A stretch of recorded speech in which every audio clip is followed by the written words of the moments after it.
Imagine standing at a crowded crossroads in life. Around you, the world seems to be rushing ahead at breakneck speed. Young prodigies are celebrated on magazine covers. Silicon Valley billionaires barely out of college are applauded as the future of humanity. And everywhere you turn, society whispers an insidious message. If you haven't bloomed early, you may never bloom at all. The pressure of time bears down on your shoulders like a silent executioner, cutting deeper with every birthday candle you extinguish. But what if this very assumption, that only the early achievers win, is a lie that blinds us to one of life's most powerful truths? There exists a different rhythm, a hidden clock of destiny, ticking quietly in the souls of those who are not yet ready to reveal their genius. These individuals, often labeled as late bloomers, carry within them a seed that requires longer seasons, deeper winters, and more painful storms before it blossoms. Their growth is not stunted, it is subterranean. Roots spread unseen, drawing nourishment, while the world above mistakes silence for stagnation. And when they finally break through the soil, they do so not as fragile sprouts, but as towering oaks capable of weathering tempests that would annihilate weaker growths. This paradox unsettles us because it dismantles the modern obsession with speed. We are conditioned to equate youth with worth, speed with intelligence, and immediacy with success. But history and psychology tell a different story. Some of the most profound creators, leaders, and thinkers were dismissed in their early years, only to ascend later with unmatched strength. The French philosopher Jean-Jacques Rousseau published his first major work at the age of 38. The artist Paul Cézanne was ridiculed for decades before his vision redefined modern art. And even the man whose ideas inspire our exploration, Napoleon Hill, spent years wandering in obscurity, rejected and unacknowledged, before he crystallized Think and Grow Rich, a work that would shape generations. But why is it that some must wait, sometimes painfully long, before their true power ignites? The answer lies in the psychology of depth. Early bloomers often succeed through speed and instinct, but late bloomers succeed through transformation and integration. They are not merely adding skills, they are forging identities, transmuting suffering into wisdom, and weaving together contradictions that others never dare to face. Carl Jung once observed, "The greatest and most important problems of life are all fundamentally insoluble. They can never be solved but only outgrown." Late bloomers embody this truth. They do not rush to escape the problems of life, but instead marinate in them, letting their very existence ripen until it carries the weight of unshakable insight. And so, the story of the late bloomer is not a tale of delay. It is a tale of gestation.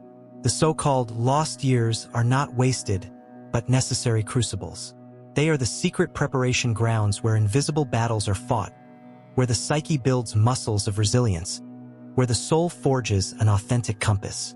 These individuals may seem behind, but they are, in reality, preparing to leap ahead with a velocity that astonishes the world.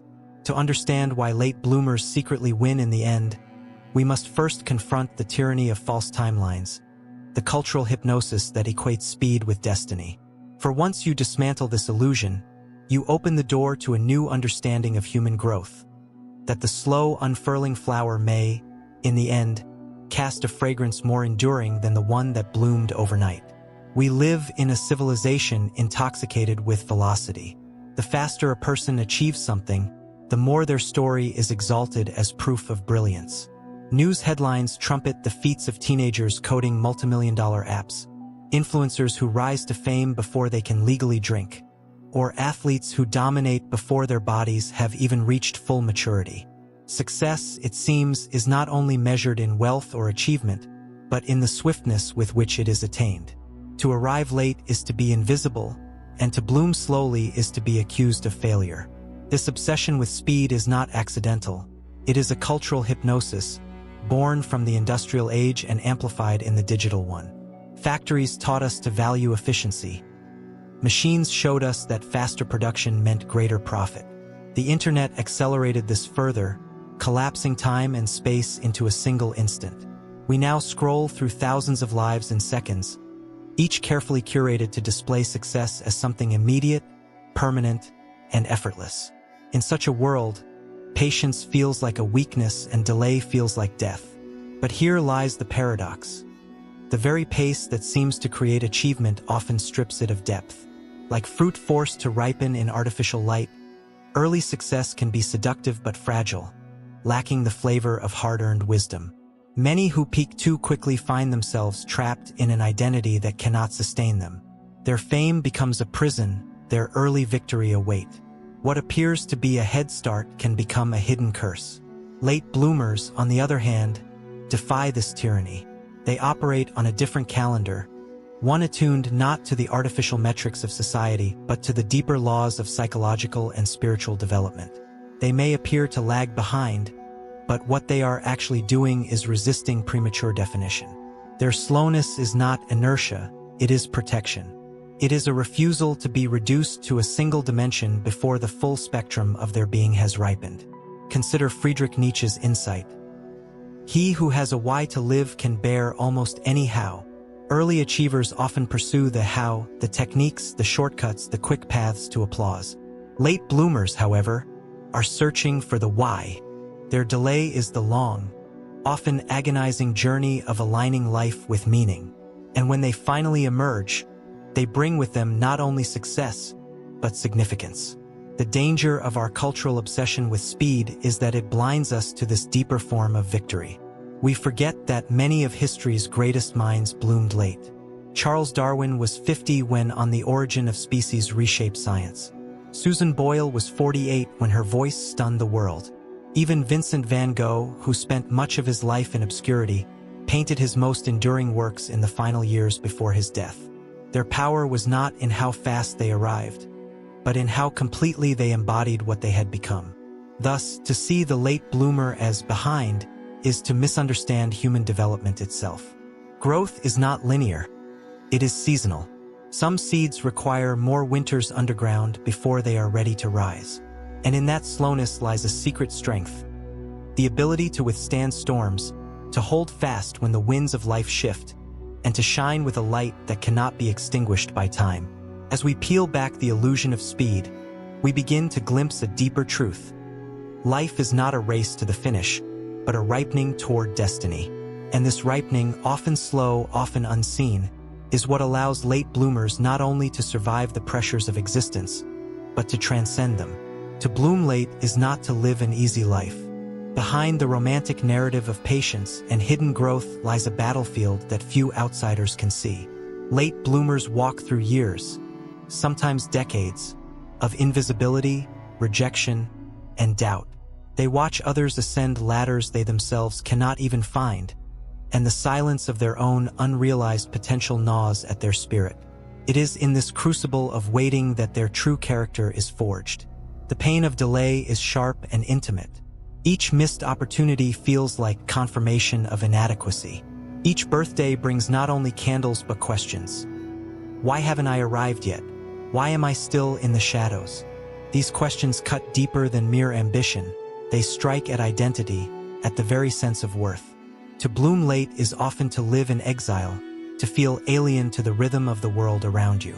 Yet it is precisely in this exile that resilience is born. When life denies you the easy applause of early achievement, you are forced to look inward for validation. You must cultivate patience, grit, and faith in the unseen. These qualities, once hardened by years of testing, become unshakable. Early bloomers, celebrated too soon, often crumble when applause fades. But the late bloomer has endured drought, storm, and famine. When their moment finally comes, they arrive not as fragile novices but as seasoned warriors of the soul. This inner strengthening is not accidental. It is the fruit of suffering.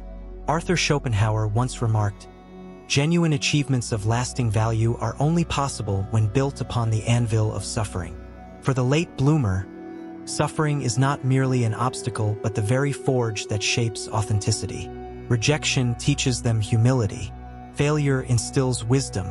Loneliness deepens empathy. These qualities cannot be rushed. They are slow alchemies that require time to transform pain into power. Consider how many late bloomers describe their turning point not as a moment of triumph but as a moment of surrender. After years of struggle, they often relinquish the desperate need to catch up and instead embrace their unique path. This surrender is not defeat, it is liberation. For in letting go of comparison, they discover a new compass: authenticity. What they create, what they contribute, and who they become is no longer an imitation of cultural standards but an expression of their own essence. And this essence, once revealed, carries a weight that the early bloomer's speed often cannot. Think of Viktor Frankl, who endured unimaginable suffering in concentration camps before writing Man's Search for Meaning. His late-blooming insight, that life's deepest purpose is found not in ease but in meaning, was not born in comfort but in crucifixion. His words endure because they are soaked in authenticity, carved from wounds that had to be lived before they could be articulated. The late bloomer's crucible, then, is not wasted suffering. It is an initiation. Every rejection refines, every delay deepens, every silence teaches. By the time they emerge, they carry within them a reservoir of resilience that makes their contribution not only impactful but enduring. And so, the hidden years of waiting, those years society calls wasted, are in truth the most fertile. They are the soil from which authenticity grows, the training ground where character is fortified, and the invisible classroom where the soul learns its most enduring lessons. But if these struggles give late bloomers resilience, what propels them forward at last? What secret fire drives them to rise after so many years of delay? The answer lies in something deeper than ambition. It lies in the awakening of purpose. For years, the late bloomer wanders through a fog of uncertainty. Their talents remain half-formed, their potential only whispered within, their direction obscured. But then something happens. Sometimes suddenly, sometimes gradually. A spark ignites, and they awaken to a purpose that reorders everything. What was once scattered begins to coalesce. The waiting years no longer appear as wasted. They reveal themselves as preparation for a fire that can no longer be ignored. This awakening of purpose is the defining moment of the late bloomer's journey. Unlike fleeting ambition, which chases applause and recognition, purpose is rooted in necessity. It is not a desire that can be bargained with. It is an imperative that demands expression. Once discovered, purpose has a gravitational pull, drawing all of life's fragments into alignment. And for late bloomers, this awakening often comes after seasons of suffering that stripped away illusions and left only the essential. What distinguishes purpose from mere ambition is its depth. Ambition says, "I want to be seen." Purpose says, "I must serve something greater." Ambition is fragile, easily shattered when recognition is denied. Purpose, however, endures because it does not rely on applause. It relies on meaning. This is why late bloomers, once awakened, often achieve in ways more profound and enduring than their early counterparts. They are not running to be noticed. They are compelled to manifest what life has entrusted to them. Napoleon Hill himself wrote that every adversity carries with it the seed of an equal or greater benefit. For late bloomers, that seed is purpose. The long years of delay are the soil in which it germinates, and when it finally breaks the surface, it grows with unstoppable force. Purpose transforms struggle into fuel, rejection into direction, and suffering into insight. What once seemed like a curse reveals itself as the foundation of destiny. Aldous Huxley captured this paradox when he said, "Experience is not what happens to a man. It is what a man does with what happens to him." The late bloomer's awakening is precisely this. The moment when years of experience crystallize into a vision that demands to be realized. It is not that they suddenly acquire new talents. It is that they finally harness the full weight of all that has been endured, learned, and integrated. When purpose arrives, it redefines time. The late bloomer who once felt behind now realizes they are right on schedule. The failures, the doubts, the waiting, all were ingredients in a recipe that could not have been rushed. And this realization liberates them. They stop racing against others and begin walking in step with their own destiny.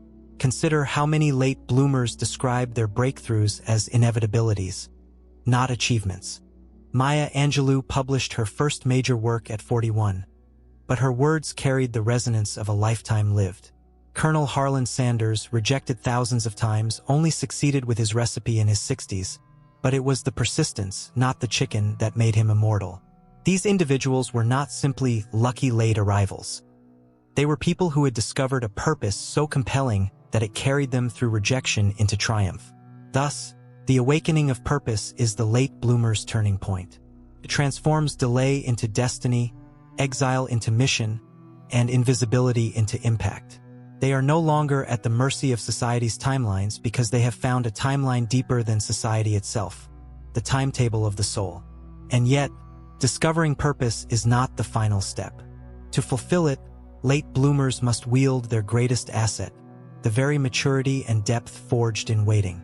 It is this depth that allows them not only to achieve, but to achieve with a kind of wisdom that endures long after their time. When purpose finally awakens within the late bloomer, it does more than provide direction. It unleashes a reservoir of strengths that early achievers rarely possess. These are not raw talents or youthful energies but seasoned virtues. Maturity, resilience, empathy, and wisdom.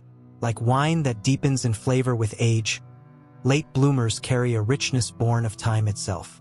They are not merely achieving, they are achieving with depth. Maturity is their first weapon. Having endured years of invisibility and doubt, late bloomers develop an immunity to shallow praise and fleeting trends. They no longer chase approval with desperation because they know what it is to live without it. Instead, they measure success not by the applause of the moment but by the integrity of their contribution. This maturity allows them to create work that endures because it is rooted in authenticity rather than in the shifting winds of fashion. Resilience is their second strength. Every rejection, every detour, every year of silence has toughened their spirit. Where others collapse under failure, late bloomers adapt and endure. They have walked through long deserts without water. A single storm cannot undo them. This resilience translates into persistence, the ability to keep building, creating, and striving long after others have burned out. The early bloomer often runs fast but burns quickly. The late bloomer, by contrast, knows how to walk through fire. Empathy is their third strength. Time in the shadows softens arrogance and opens the heart. Late bloomers know the sting of being overlooked, the ache of comparison, the quiet despair of doubt. These experiences carve deep wells of compassion, making them not only achievers but also healers. When they rise, they often lift others with them, becoming mentors, guides, and inspirations to those who feel left behind. And finally, wisdom crowns their journey. Unlike intelligence, which can shine brightly at any age, wisdom requires seasons of trial. It is not simply knowing what to do, it is knowing why it matters. Wisdom transforms purpose into vision and achievement into legacy. Jean-Paul Sartre once remarked, "Freedom is what you do with what's been done to you." This is wisdom embodied. The power to take life's raw, often brutal material and transform it into something meaningful. Late bloomers exemplify this freedom because they have lived through enough to see beyond themselves. Together, these qualities create a formidable combination. Late bloomers may not enter the race early, but when they do, they run with a strength that astonishes. Their work carries weight because it is not hurried. Their voices resonate because they have been tested. Their lives inspire because they prove that time is not an enemy but an ally. History is rich with such examples. Grandma Moses began painting in her 70s, and her art now hangs in museums worldwide. Nelson Mandela, imprisoned for 27 years, emerged not bitter but wise, leading his nation with a moral authority unmatched by his younger peers. These were not delayed successes. They were ripened souls whose impact could only emerge after seasons of trial. Thus, the late bloomer's triumph is not merely personal, it is archetypal. They embody the truth that time, suffering, and patience are not obstacles but ingredients of greatness. Their strength lies not in speed but in ripening, not in racing but in arriving fully formed. And so, we arrive at the final revelation. Late bloomers win not only because of what they achieve, but because of the legacy they leave. Their victories are not fireworks, brief, dazzling, and forgotten, but beacons that continue to guide long after their lives. What, then, is the true victory of the late bloomer? It is not merely that they catch up or finally achieve recognition. Their triumph is deeper, more enduring, and ultimately more transformative. Late bloomers do not just succeed, they leave legacies. Their contributions last not because they arrived quickly, but because they arrived whole. Legacy, unlike achievement, is not measured in headlines or applause. It is measured in the quiet persistence of influence, the way one life continues to shape others long after the individual is gone. Early victories often shine brightly but fade like fireworks against the night sky. Late bloomers, however, become constellations. They take longer to appear, but once visible, they orient generations. Why is this so? Because their success carries a weight of lived experience. Having endured rejection, exile, and doubt, late bloomers integrate suffering into wisdom. Their words, their creations, their actions resonate not as clever tricks or lucky strokes, but as hard-won truths. This is why their legacies endure. They speak not only to the intellect but to the soul. Consider how the music of Johann Sebastian Bach was largely forgotten in his lifetime, only to resurface decades later as the foundation of Western classical tradition. Or how Emily Dickinson, who lived most of her life unpublished and unseen, left behind a body of poetry that today speaks to the hidden corners of human existence. Their works do not merely entertain, they reveal, and revelation has no expiration date. Viktor Frankl captured this timeless essence when he wrote, "What man actually needs is not a tensionless state, but rather the striving and struggling for a worthwhile goal, a freely chosen task." Late bloomers embody this truth. Their long striving becomes inseparable from the goal itself, and when they finally bloom, it is not a fragile blossom but a tree that bears fruit for generations. The power of their legacy also lies in their example. They show us that life is not a race against time but a partnership with it. They liberate us from the tyranny of early timelines and remind us that destiny cannot be rushed. By blooming late, they give permission to countless others to trust their own seasons, to believe that what is unseen is still becoming, and that significance is not bound by youth. And this is perhaps the most profound victory of all. Late bloomers transform not only their own lives but the way others see their lives. They dismantle the myth that if you haven't made it by a certain age, your story is over. Instead, they reveal that the story is still unfolding, and that sometimes the most magnificent chapters are written last. Imagine the ripple effect of such a truth. A discouraged artist picks up their brush again, no longer ashamed of time lost. A weary parent pursues a long-buried dream, knowing it is not too late. A forgotten worker dares to start anew, realizing that purpose does not expire. This is the inheritance of the late bloomer. Not only the fruits of their own labor, but the courage they inspire in others. So when we ask why late bloomers secretly win in the end, the answer is clear.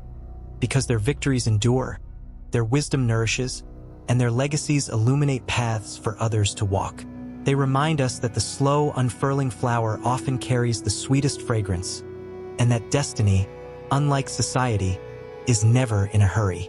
And perhaps, as we reflect on our own journeys, the late bloomer whispers to us a final, liberating truth.